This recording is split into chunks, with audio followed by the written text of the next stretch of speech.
আল্লাহ হুকুম দিল, এই আদম তোমার সন্তানদের বিয়ে দাও। এই তরফের হাবিলের বোনের সঙ্গে কাবিলের বিয়ে হবে, কাবিলের বোনের সঙ্গে হাবিলের বিয়ে হবে। কিন্তু বাকি রয়ে গেল কাবিলের বোনটা ছিল একটু ওই সুন্দরী, আর হাবিলের বোনটা ছিল একটু কালো মতো। কাবিল চিন্তা করছে যে আমি আমার ওই সুন্দরী বোনটা ওকে দিয়ে দেবো, আর কালো মতো বোনটা আমি কেন বিয়ে করব।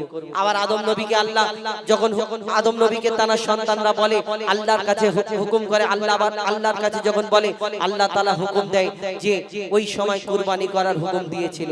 এই কুরবানি আমরা করি, ইব্রাহিম নবী প্রথম করেছিল না, এই হাবিল কাবিল প্রথম কুরবানি করেছিল। আল্লাহ বলল যে যার কুরবানি কবুল হবে সে সুন্দরী পাবে। আর হয়ে গেল কি, ওই হাবিলের কুরবানি কবুল হয়ে গেল। কাবিল চিন্তা করলো এবার কি হবে, খুন করে দিল। সে অনেক ঘটনা। কিন্তু এই হাবিল কাবিল প্রশ্ন করে, বলো তোমরা আমাদের বাপ মা, তোমরা আমাদের জন্ম দিয়েছো, কিন্তু তোমাদের কে জন্ম দিয়েছে? পিতা আদম, মা হাওয়া, তারা তো বাপ মা ছিল না, কি উত্তর দেবে? তাদের কে জন্ম দিয়েছিল?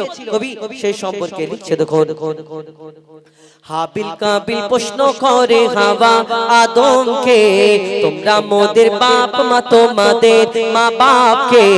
হাবিল কাবিল প্রশ্ন করে হাওয়া আদমকে, তোমরা মোদের বাপ মা, তোমাদের মা বাপকে। বলো গো মোদের, বলো কি তাদের নাম ছিল? বলো গো মোদের, বলো কি তাদের নাম ছিল? মোদের দাদা দাদি নানা নানি আছে কোথায়? প্রশ্ন শুনে আদম হাওয়া হলো অবাক গো। হাবিল কাবিলকে তারা কি দেবে জবাব গো? দুজনে আল্লাহ বলে সিজদাতে যায় চলে, দুজনে আল্লাহ বলে সিজদাতে যায় চলে। বলে মাসুম ছেলে মোদের কাছে কি জানতে চায়? হাবিল কাবিল প্রশ্ন করে হাওয়া আদমকে, তোমরা মোদের বাপ মা, তোমাদের মা বাপকে। এই দুনিয়াতে যখন তানাকে এই প্রশ্ন করে, কি উত্তর দেবে? তানাদের তো বাপ মা ছিল না, কি উত্তর দেয়? কবি ছন্দের মাধ্যমে আরো কি লিখছে, দেখো ওই বলছে আদম শোন তোরা শোন, মানব জাতির মাঝে সৃষ্টি আমি প্রথম। মোর পাজিরার হাড়ে খোদা হাওয়াকে গড়ে, আর গন্ধম খেলাম দুনিয়ায় গেলাম জান্নাত ছেড়ে। মোদের কেউ জন্ম দেয়নি, মোরা মায়েরই দুধ খাইনি। মোদের কেউ জন্ম দেয়নি, মোরা মায়েরই দুধ খাইনি। পাইনি মোরা মা বাপের ভালোবাসা, মোদের নেই বাবা মোরা এতিম দুজনা। মা বাপ কি মোদের জানা হলো না? দুজনে এতিম মিসকিন, নেই মোদের মা বাপের ঋণ। দুজনে এতিম মিসকিন, নেই মোদের মা বাপের ঋণ। তাই মানব জাতির পিতা মাতা মোরা দুজনা। হাবিল কাবিল প্রশ্ন করে হাওয়া আদমকে, তোমরা মোদের বাপ মা, তোমাদের মা বাপকে। আল্লাহ আদম নবীকে সৃষ্টি করার জন্য সকল ফেরেশতাদের ডেকে ডেকে হুকুম করে, আমার ফেরেশতারা তোমরা দুনিয়ার বুকে যাও, দুনিয়া থেকে মাটি নিয়ে আসো, আর মাটি আনো। আনার পরে আমি আদমের সৃষ্টি করব, এই আদমকে সৃষ্টি করব।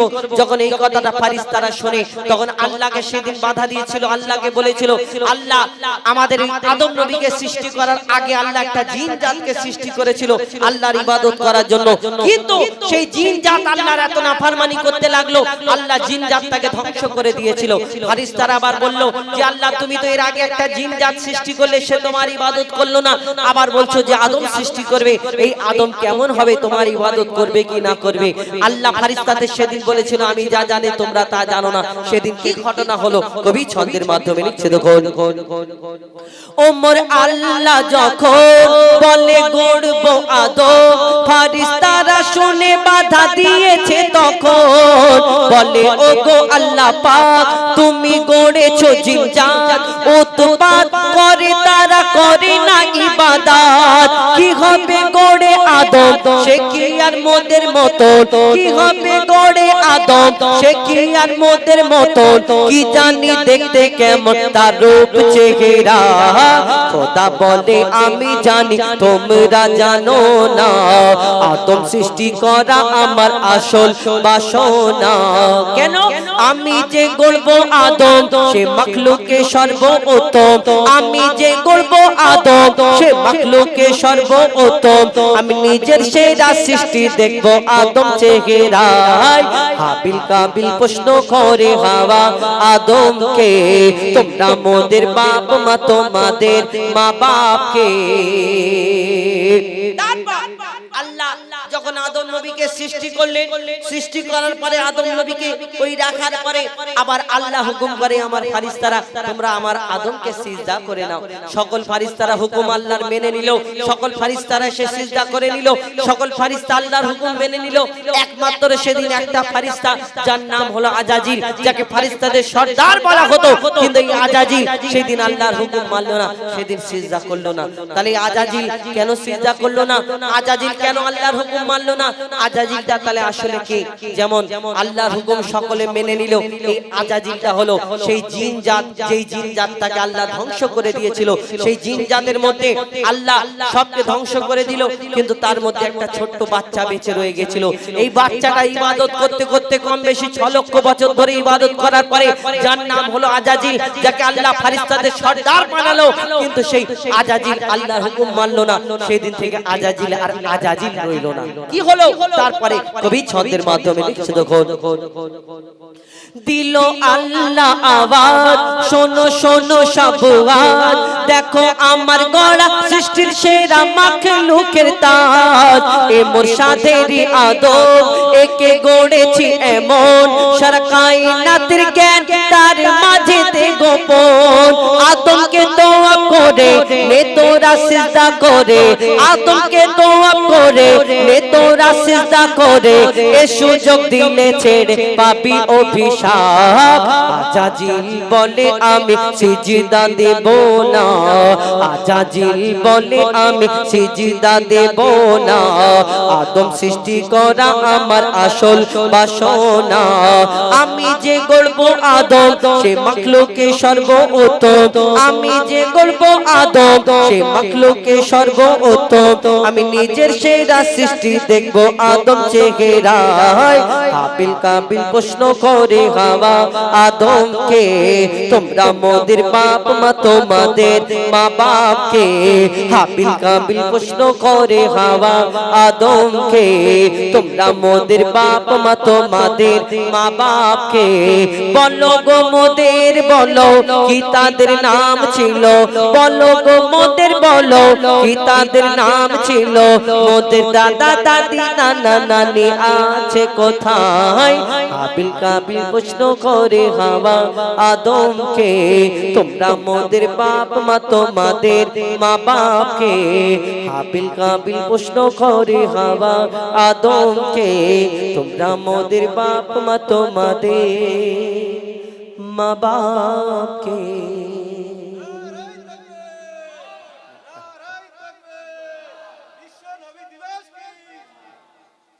যাই হোক আমার মনে হয় আপনাদের একটু ঠিক আছে ভালো লাগছে নাকি হ্যাঁ কিছু বলছেন নাকি শুধু হাসছেন যে বলছি ভালো লাগছে হাসলে মানে হাসি মনে করবে ভালো লাগছে নাকি হাসছে মানে ভালো লাগছে কি বলবে ঠিক আছে নাকি ঠিক আছে ভালো লাগলেই হবে তো এখন আরো একটা ঘটনামূলক যেহেতু আপনারা আমার ভাই একটি গজল ফরমাইশ করেছেন নারীর কেন জুম্মার নামাজ নেই আমরা মসজিদে পুরুষ বেটা ছেলে নামাজ পড়তে যাই কিন্তু আমাদের মহিলারা আমাদের নারীরা এই মসজিদে জুম্মার নামাজ পড়তে যায় না কেন আমার নবীকে একদিন প্রশ্ন করে একজন মহিলা তো সেই ঘটনা ইনশাআল্লাহ তুলে ধরবো আমার ভাই ফরমাইশ করেছেন কিন্তু তার আগে এখন সেই ইব্রাহিম নবী ইব্রাহিম আলাইহিস সালাম যে কুরবানি সেই কুরবানির ঘটনাটা আপনাদের সময় কেন এখন হলো সিজন হিসাবে সেই সময়টা সেইটা ভালো লাগে বেশি এখন আমের সিজনে আম ভালো লাগে প্রত্যেক ঘরে ঘরে কিন্তু এখন সারা বছর আম পাওয়া যায় কিন্তু এই আমের সিজনে আমটা খেতে খুব ভালো লাগে সবাই কেনে কেন সিজনের একটা ফল সিজনের সবজি তো সেইরূপ এখন ধরুন কুরবানির সিজন এখন কুরবানির সময় সবে কালকে কুরবানি হয়েছে আপনাদের এইদিকে কুরবানি অনেকজনা করে অনেকজনা করে না আল্লাহ যার ক্ষমতা দিয়েছে সে করে কিন্তু এই কুরবানি আবার এক একজনা এক এক রকম চিন্তা ভাবনা এক একজনের এক এক রকম নিয়ে কেউ কুরবানির গরু কিনতে যায় যে কটা হয়, যে ক টাকা হয় হোক, সেই পশুটা যদি সুন্দর হয় না ঠিক আছে, যা 5,000 বেশি যাচ্ছে যাক। আবার অনেকজনা ভালো করে ঘুরে ঘুরে দেখে এই 50,000 টাকার গরু কিন্তু 50,000 টাকার মোষ বা জাপ কুরবানি করে, এটা কমন গোশ হবে রে কোচি, জিজ্ঞেস করে। তাহলে যদি এত টাকা হয় 230 টাকা 240 টাকা বা 250 টাকা ঘোষের কেজি, এক মন কত হচ্ছে? এত হচ্ছে, হিসাব করে। কুরবানি এক একজন এক এক রকম, আপনাদের এদিকে কেমন জানি না। আমাদের এদিকে অনেকজন আবার কি করে, কুরবানি করে কুরবানির পশুর রং দেখে, কালো যদি গরু কেউ দেয় আবার মুখটা ছোট, কালো গরু, কিন্তু কালো গরু গরু না, কালো গরু কি জবাই করা, কালো গরুর গোশ কি অন্যরকম হয় না? কালো গরু আল্লাহ বলেছে যে, আল্লাহ কিতাবে আল্লাহ বলেছে যে ওই কালো গরু জবাই করবে না। আবার কেউ আবার দেখে যে ছেলে গরু কি মেয়ে গরু, অনেক জায়গায় অনেক রকম নিয়ম। আমাদের ওইদিকে মানে সে কি নিয়ম, মাথা খারাপ।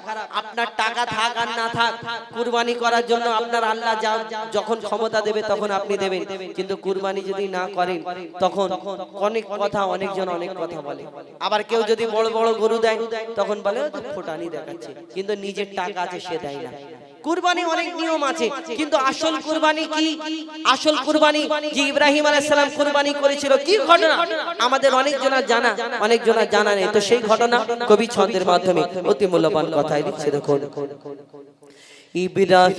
ইব্রাহিমকে আল্লাহ তাআলা ফেলে পরীক্ষায়, ইব্রাহিমকে আল্লাহ তাআলা ফেলে পরীক্ষায়, আমার নামে কুরবানি দাও স্বপ্নেতে দেখায়, স্বপ্নেতে দেখায়। স্বপ্ন দেখা আল্লাহ যখন ইব্রাহিম নবীকে স্বপ্নেতে বলে যে কুরবানি করো, তিনি উট কুরবানি করলেন, উট কুরবান করলেন। কিন্তু একটা কথা ভাববেন, ইব্রাহিম নবী উটকে জবাই করেছিল, কিন্তু উটকে জবাই করার জন্য আল্লাহ কি বলেছিল যে জবাই করো না?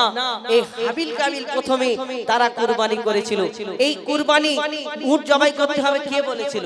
আল্লাহ কোন জায়গায় বলে দিয়েছে? না, কুরবানি করে। ইব্রাহিম আলাইহিস সালাম যখন কুরবানি করে, সেই স্বপ্ন দেখায় প্রথম উট কুরবানি করে। আল্লাহ বলল না হয়নি, আবার কুরবানি করতে হবে, কুরবানি করতে হবে। তখন তিনি আবার কিছু কুরবান করলেন, যখন হলো না আবার স্বপ্নেতে দেখালেন, তখন তিনি কি করলেন কবি ছন্দের মাধ্যমে লিখছে। দেখুন, ইব্রাহিমকে আল্লাহ তাআলা ফেলে পরীক্ষায়, আমার নামে কুরবানি দাও স্বপ্নেতে দেখায়, স্বপ্নেতে দেখায়। সকাল বেলায় ছুরি চালায় ওটের গলায়, এই কুরবানিতে আল্লাহ তাআলা খুশি নাহি হয়, খুশি নাহি হয়। ইব্রাহিমকে আল্লাহ তাআলা ফেলে পরীক্ষায়, আমার নামে কুরবানি দাও স্বপ্নেতে দেখায়, স্বপ্নেতে দেখায়। তারপর কি হয় কবি ছন্দের মাধ্যমে লিখছে। দেখুন, স্বপ্নে আবার বলছে খোদা বুঝতে পারোনি, কুরবানি দিল আল্লাহর পছন্দ হয়নি, আবার স্বপ্ন দেখালেন। কি হয়? স্বপ্নে আবার বলছে খোদা বুঝতে পারোনি, তোমার প্রাণের প্রিয় প্রিয় জিনিস করো কুরবানি, তোমার প্রাণের চেয়েও প্রিয় জিনিস করো কুরবানি। স্বপ্নে আবার বলছে খোদা বুঝতে পারোনি, তোমার প্রাণের চেয়েও প্রিয় জিনিস করো কুরবানি। খোদার ইশারা বুঝে নিল,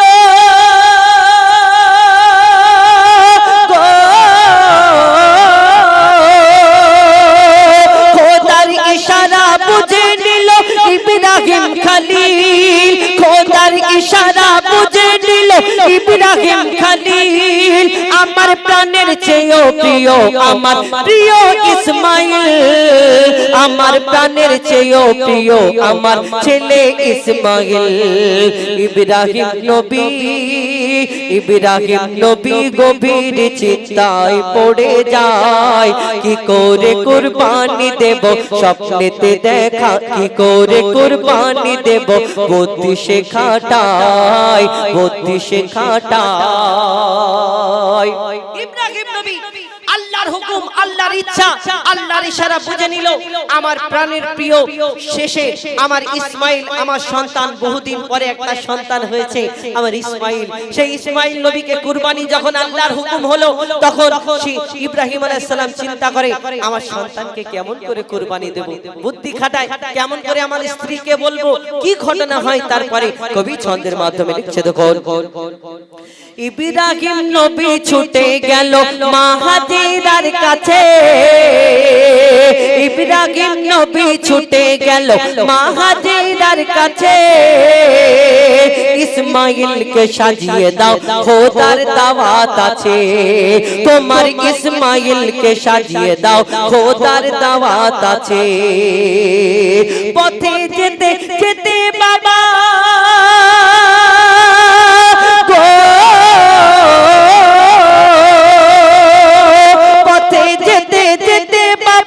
ইসমাইলকে কয়, পথে যেতে যেতে বাবা ইসমাইলকে কয়, খোদার আদেশে ছুরি চালাবো তোমারি গলায়, বাবা তোমারি গলায়। এই কথা শুনে, এই কথা বলে ইব্রাহিম নবী কেঁদে ফেলে দেয়। ইসমাইল বলে শহীদ হব খোদার ইশারায়, খোদার ইশারায়। ইসমাইল নবী ছোট্ট ইসমাইল নবী, তখন ইব্রাহিম নবীর যখন চোখে পানি এসে যায়, বাবা চিন্তা করো না, এটা আল্লাহর ইচ্ছা, এটা আল্লাহর ইচ্ছা, আল্লাহ আমাকে পছন্দ করেছে, আল্লাহ আমাদের কবুল করবে, আল্লাহ আমাদের পছন্দ করেছে। ইসমাইল নবী যখন এই কথা বলে, ইব্রাহিম নবী ইসমাইল নবী আস্তে আস্তে সেইখানে চলে যায় যেই জায়গায় কুরবানি করা হবে। ইসমাইলকে শুইয়ে দেওয়া হলো, ইসমাইল আলাইহিস সালামকে শুইয়ে দেওয়া হলো, কুরবানি করবে। কি ঘটনা হয়, তখন ইসমাইল নবী চিন্তা করছে যদি আমার আব্বার কষ্ট হয়, আমার আব্বার কষ্ট হয়। ইসমাইল আলাইহিস সালাম বলে, আব্বা আপনি আপনার চোখে পটি বেঁধে নেন। কেন? যদি আপনি ওই তাকিয়ে আমার দিকে তাকিয়ে যদি না ছুরি চলে, তাহলে ভাবুন একটা সন্তান তার বাপ তার গলায় ছুরি চালাবে, আর সেই সন্তান তাদের আল্লাহ কেমন ভাবে ধননির্ভোগে পাঠিয়েছে। আজকে আমরা কুরবানি করি, এই কুরবানিটাকে তামাশা বানিয়ে দিয়েছি, এই কুরবানিটা মজা ছেলে খেলা করি। এই আমরা কুরবানির পশু কিনতে যাই, ওই দেখবেন লুঙ্গি উপরে উঠে যাচ্ছে, আরেকটু হলে পরে পুরো উঠে যাবে, বিড়ি টানতে টানতে চাচা দড়ি ধরে কত নিল। কিন্তু এই কুরবানি কি ঘটনা ঘটেছিল যদি আমরা একবার চিন্তা করি। কবি ছন্দের মাধ্যমে আরো কি লিখছে, দেখুন ইসমাইল বলে ও আব্বা জান চিন্তা করো না, ইসমাইল বলে ও আব্বা জান দুঃখ করো না, আমার মতো নসিবকে আর পাবে বলো না, ওগো আমার মতো নসিবকে আর পাবে বলো না। ইসমাইল বলে চোখে তোমার পটি বেঁধে না, ইসমাইল বলে চোখে আপনার পটি বেঁধে না, আল্লাহর রাগে আমার গলায় ছুরি চালিয়ে দাও, আল্লাহর নামে আমার গলায় ছুরি চালিয়ে দাও। চোখে পটি বেঁধে যখন চোখে পটি বেঁধে ছুরি চালায়, চোখে পটি বেঁধে ছুরি চালায়, পাথর হলো দিল, ভাবে আল্লাহর রাগে কুরবানি হয়েছে ইসমাইল। চোখে পটি আল্লাহর নামে যখন ছুরি চালায়, হাতে গরম গরম রক্ত অনুভব করে, মনে করে হ্যাঁ আমার সন্তান আমার ইসমাইল আল্লাহর রাহে কুরবানি হয়ে গেছে, আল্লাহর রাহে কুরবানি। তিনি চোখের পটিটা খুলে দেখে অবাক, কি হয়? কবি ছন্দের মাধ্যমে লিখছে, দেখুন চোখে পটি বেঁধে চোখে পটি বেঁধে ছুরি চালায়, পাথর হলো দিল, ভাবে আল্লাহর রাগে কুরবানি হয়েছে ইসমাইল, আল্লাহর রাগে কুরবানি হয়েছে ইসমাইল। চোখের পটি খুলে দেখে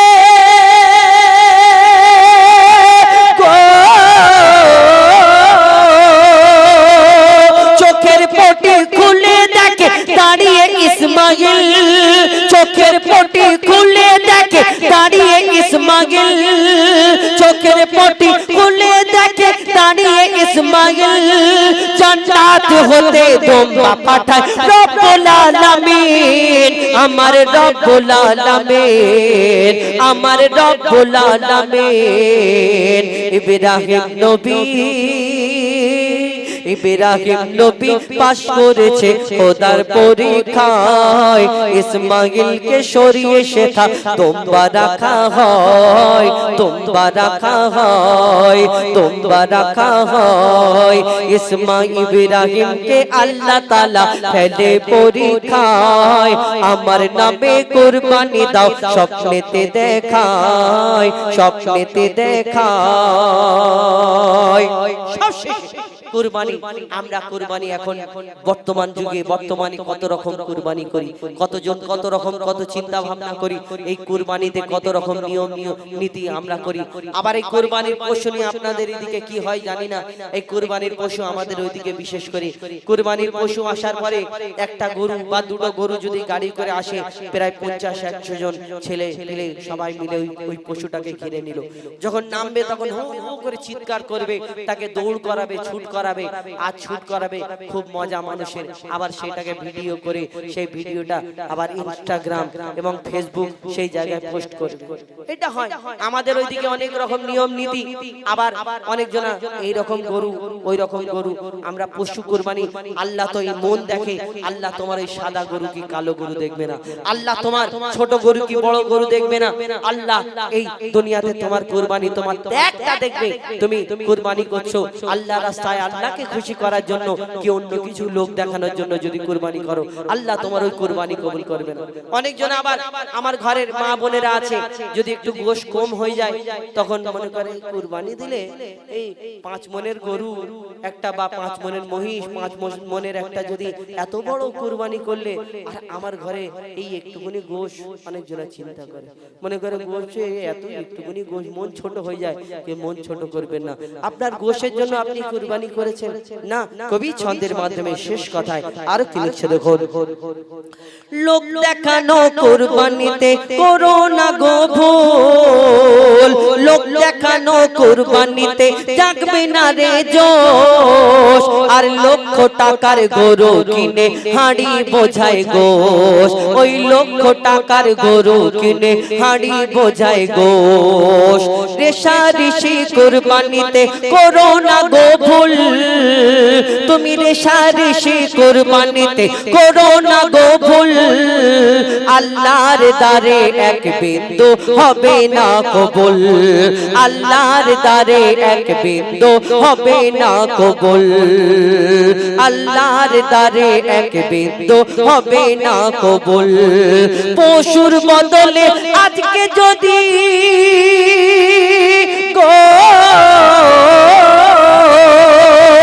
পশুর বদলে আজকে যদি ছেলে কুরবানি হতো, পশুর বদলে আজকে যদি প্রতি ঘরের ছেলে কুরবানি হতো, কুরবানির চাঁদ উঠলে সবাই মাতম মানাতো, সবাই মাতম মানাতো।